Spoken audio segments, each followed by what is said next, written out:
సరేలేవయ్యా, ఆ 10 ఇప్పుడు నేను 6 సార్లు పుచ్చుకున్నాను. సరే వెళ్ళి జాగ్రత్తగా రోడ్డు మీద చూసుకుంటున్నాడు.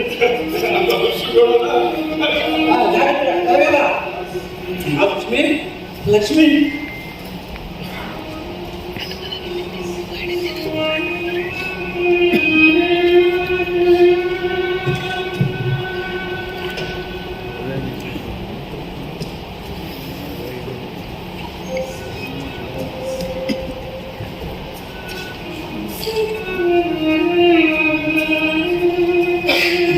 వచ్చావా? రక్షించండి, నీకోసం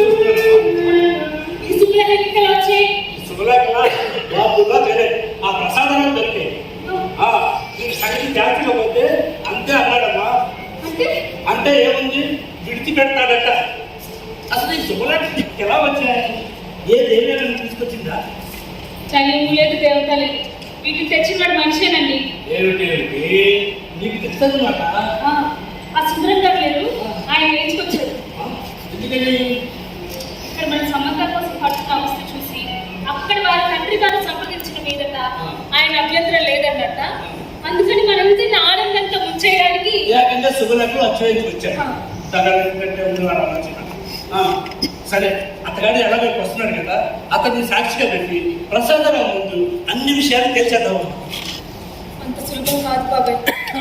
ఇదంతా మనమే కల్పించి చేసామనుకుంటే ప్రమాదం.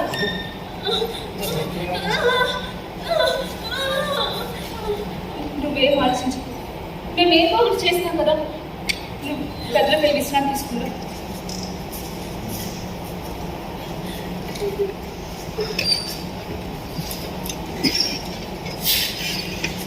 అమ్మా కనుకో కనుకో, ఏమిటమ్మా గట్టి?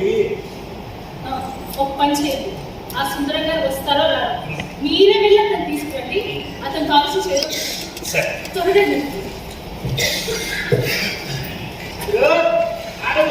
ఎదురైంది. శుభలక్ష్మిలో వచ్చేస్తున్నాడు. కళ్యాణ బస్సు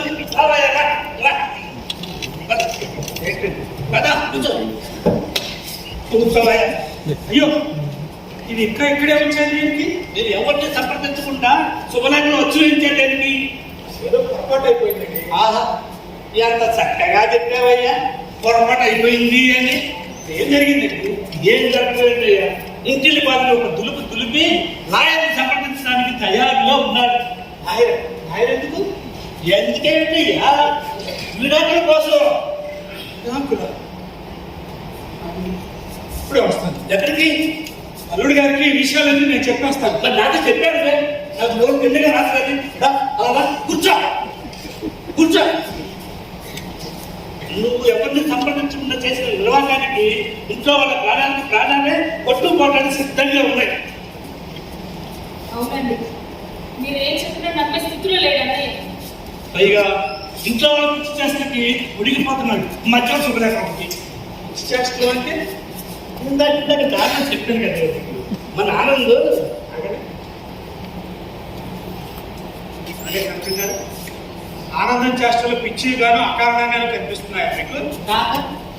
ఒక నిమిషం ఆగండి, మాట్లాడుతున్నాను. ఏమండి, మీ జీవితం గురించి ఆనందం ఎంతగా కుమిలిపోతున్నాడో మీరు వింటే, ఒక మనిషి అయితే ఆనందాన్ని అంతగా ఇబ్బంది పెట్టరండి. మీకు తెలుసో లేదో, ఇప్పుడు ఎప్పుడు ఆనందానికి బగ్గి ప్రాణం లేదు.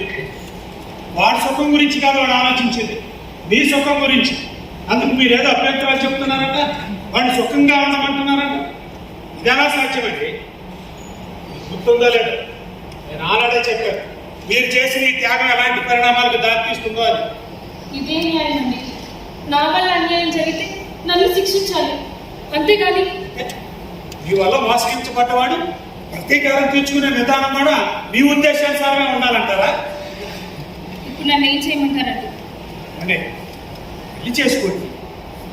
మీరు అనుకున్నంత సులభంగా నా లాంటి దాన్ని భారీగా స్వీకరించడానికి ఎవరు ఒప్పుకోరండి. మీరున్నాడే అలాంటి వాడిని వస్తే చేసుకుంటావా? చేసుకుంటాను. అప్పుడు నాకు అభ్యంతరం లేదు. మళ్ళా ఏమో సాకులు చెప్పకూడదు. చెప్పండి, ఎవరో చెప్పండి. అతను ఎవరైనా సరే నువ్వు అభ్యర్థన చెప్పకూడదు. చెప్పు ఆమె రఫ్లు చెప్పొచ్చు నాది. నువ్వు పూనుకుంటే అంతకంటే అన్నారా? ఎవరో కాదు, మన సుందరమే. నేనా? ఇదిగో ఇందాకే అన్నావు ఆమె నొప్పించే పుచ్చి నాది అని. కాదురా. ఏ సుందు, ఒకప్పుడు నా ప్రాణానికి ప్రాణం, మా కుటుంబం కోసం తన జీవితాన్ని మోడు చేసుకున్నాయి కనుక మీ నాన్న తోబుట్టు దానికి జీవితాన్ని ప్రసాదించు. మా కుటుంబాన్ని లే. ఆ సంగతి సరే, ఆవిడ అభిప్రాయం కూడా తెలుసుకోవాలి కదా. ఆ అమ్మాయిని ఒప్పించు. అమ్మ కనక ఈ శుభలేఖల గందరగోళం మాట ఏంటి? ఈ శుభలేఖలు ఉండండి, ఇప్పుడే వస్తాను. నువ్వెక్కడికి? బావగారి దగ్గరికి. ఎందుకు ఈ శుభలేఖల సంగతి చెప్పడానికి చెప్పాడంటే నాకు నోరు తిరిగి రాదు కానీ అలా కూర్చో కూర్చో చెప్తాను. ఏమిటండి? కూర్చో. చెబితే ఇదంతా మనం ఆడుతున్న నాటకం అంటే చేస్తుందిలో అవునండి, ఆ ప్రమాదం ఉంది. నాటకం అంటే ఆలోచన పెట్టింది. మనం ఏదో ఒక నాటకం ఆడి ఈ శుభలేఖల కనకం సుందరాన్ని బావగారు చెవులు వేస్తే బాగానే ఉంటుంది. కానీ నాటకాలు పూటకాలు నమ్మడానికి అతగాడిని ఎంత అమాయకుడే కాదు. అదే చూసిగా అలా ఎక్కడికి చెప్పేస్తాను అన్నాడే. కనకం కనకం ఇలా రావు సార్. సరే నువ్వు కూర్చో. ఏమండే వెళ్ళి కూర్చోండి. కూర్చోండి.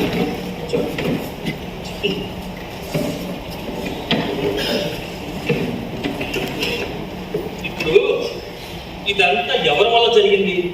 ఎవరి వల్ల ఏంటి? అది ఎవరు కావాలని చేయరు, పొరపాటున జరిగిపోయింది అంతే. అదే దానికి కారకులు ఎవరు అంటే మీరే. నేనా? ఏంటయ్యా ఏంటి మీరు మాట్లాడేది? అడిగిన దానికి జవాబు చెప్పడం ముందు. కానీ ఒప్పుకోవట్లేదే. ఇదంతా మీ వల్ల జరిగింది అంటున్నాడు. కావాలి మీరిచ్చిన తప్పుడు సమాచారం వల్ల ఈ ఉపద్రవం ముంచుకొచ్చింది అంటున్నాడు. ఏమిటయ్యా ఏమిటి నువ్వు మాట్లాడేది? కోపం వచ్చింది కదా, ఆ కోపాన్ని అలాగే అట్టి పెట్టుకోండి. ప్రసాదరావు రాగానే అతని ముందు మా సుందరాన్ని దులిపడేయండి. కూర్చోండి చెప్తారు.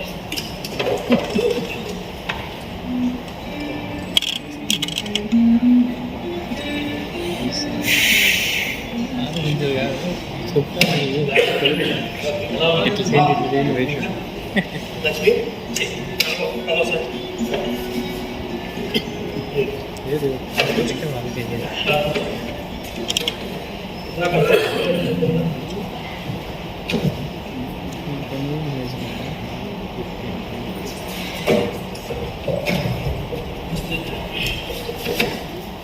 వ్యర్థవేశాలు మీరు. ఈ కొంపలో ఎవరి జీవితం మీద వారికి అధికారం లేకుండా పోయింది. నా వల్ల ఏం పొరపాటు జరిగిందంటారా? నీకు నువ్వే శుభలేఖలు వచ్చి వేయించేంత స్వాతంత్రం ఎలా తీసుకున్నావు? అసలు ఎవరి సమ్మతి లేకుండా ఈ సంబంధాన్ని సమ్మతించే అధికారం నీకెవరిచ్చారు? నా మాట నమ్మలేని సమ్మతించలేదు బొర్రో అంటే సమ్మతించలేదు. ఏమి జరగకుండానే ఇంతవరకు వచ్చింది వ్యవహారం. చూసావు కదమ్మా ఎంత ప్రళయం జరిగిపోయిందో. అసలు దీని అంతటికి కారణం మీరు. నేను అతను సంబంధాలు ప్రస్తావన తెచ్చేసరికి మా తరఫున మనం మాట్లాడకుండా మీరేం మాట్లాడలేదు. నేనా నేనా నన్ను అడుగుతారేంటండి?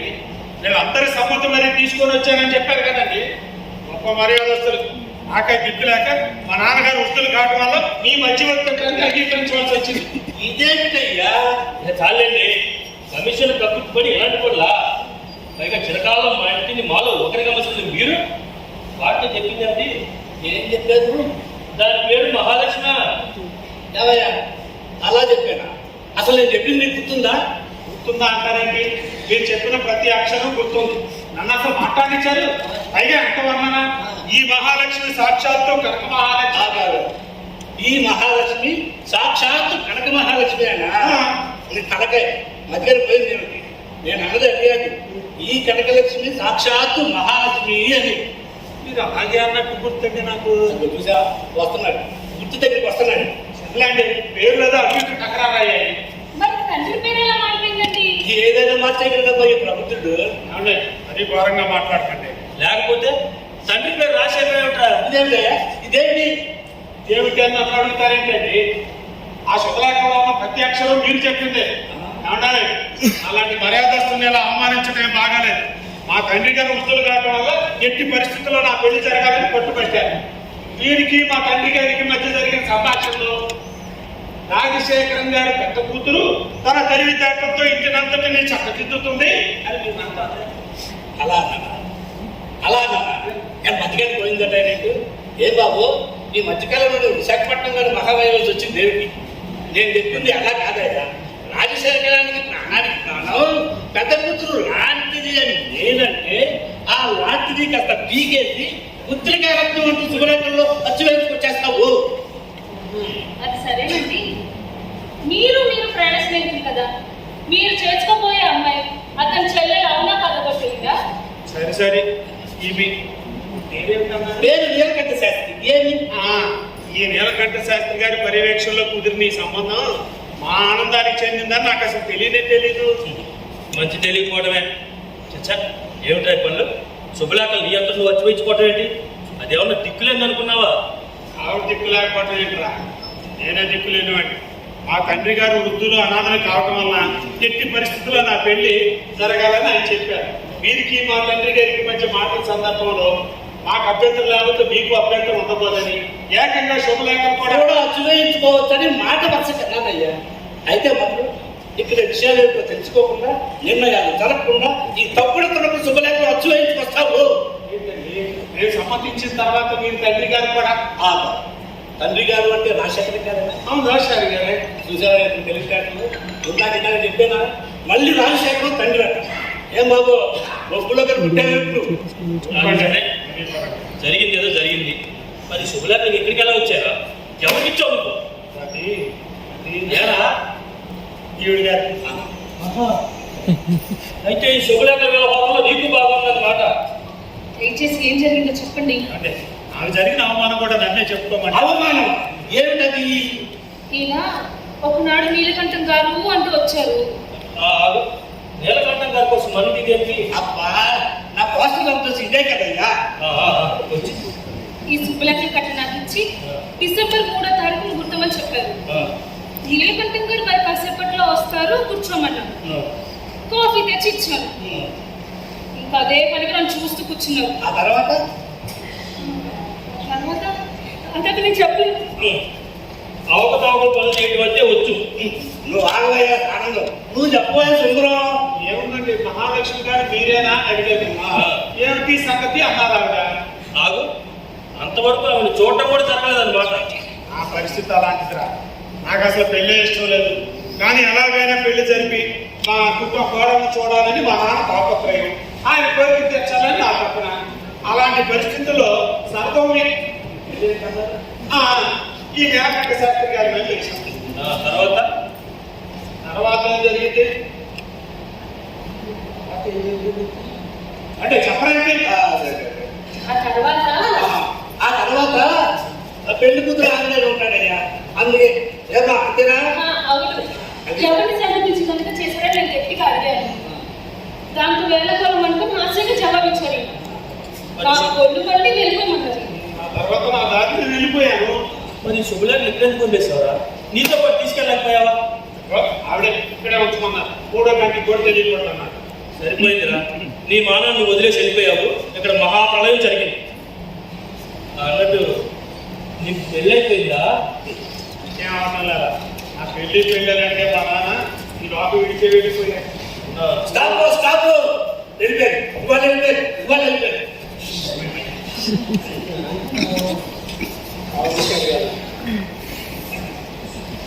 పడితే బావగారు నమ్మిటానికి నాకు అబద్ధాలు ఆడాలంటే అనవసరం వేసుకోవాలి. దేనికి నాకు రాసుకెళ్ళి నాన్నగారు కాలం చేసి అయ్యో, వాళ్ళు చేస్తారు.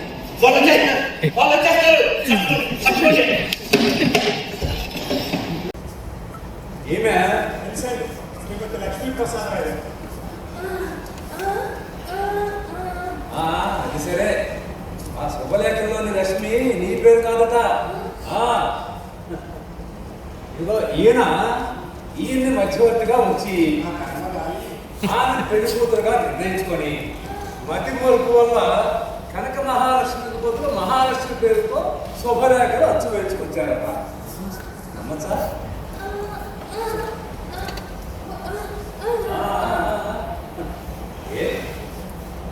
అలా వెళ్ళకపోతున్నారు?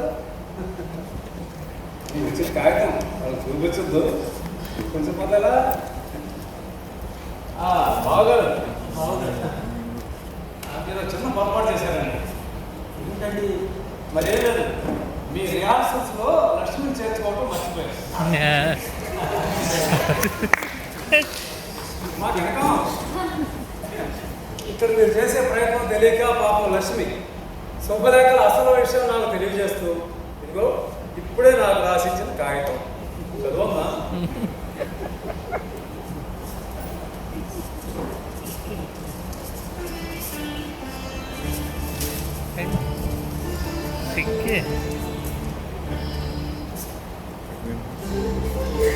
ఒకసారి పట్టుకోండి, నేను వస్తాను. బావగారు బావగారు రావాలి, ఆగండి ఆగండి. అదే వస్తానండి. హాస్పిటల్కి వెళ్ళాలి. రావాలి, కొట్టుకో కావాలి. అయితే రోగం కుదిరిందన్నమాట. మీరేంటండి ఏమంట గారు? ఇది చచ్చినా కాపలేదు. ఇవాళ రాజశేఖరం వీళ్ళు ఒకటేనయ్యా, నేను వస్తాను. ఎక్కడికి? మీరెక్కడికి? నేర్కంట గారు ఆగండి, మీతో పని ఉంది. ఆ పని మీద వెళ్తున్నాను ఆయన. ఏ పని ఆయన? అదే ఊపు పెట్టించుకొస్తాను. పెట్టుకుంటున్నాను. కూర్చో కూర్చో, మీతోటి పని ఉంది, కూర్చో.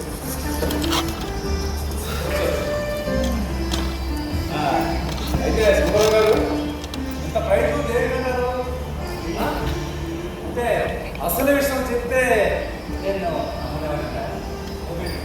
చూడండి, మీరందరూ నాకన్నా మంచివాళ్ళు. ఓకే, మీరందరూ మీరే మంచివాళ్ళు అనుకున్న కూడా పర్వాలేదు, అది మీ హక్కు. కానీ ఎదుటి వారందరూ సత్యానికి ధర్మానికి విలువ ఇవ్వలేని దుర్మార్గులు అనుకునే హక్కు మాత్రం మీకు లేదు. చూసారా చూసారా, తప్పకుండా అర్థవాణి చేసి వీళ్ళందరూ తప్పించుకున్నారు. ఉంటానండి నేను. ఆగండి ఆగండి, మళ్ళీ వస్తాను. మిమ్మల్ని వదిలిపెట్టారా? మీకు దగ్గర శిక్ష పడాల్సిందే. రండి, శిక్ష రండి, ఏంటండి? కూర్చోండి, ఇలా కూర్చోండి, మళ్ళీ వస్తాను. కూర్చోండి, మాట్లాడండి. నోరు మూసుకోండి, కళ్ళు కూడా మూసుకోండి. మూసుకోండి, నేను చెప్పిన దాకా తెలవద్దు.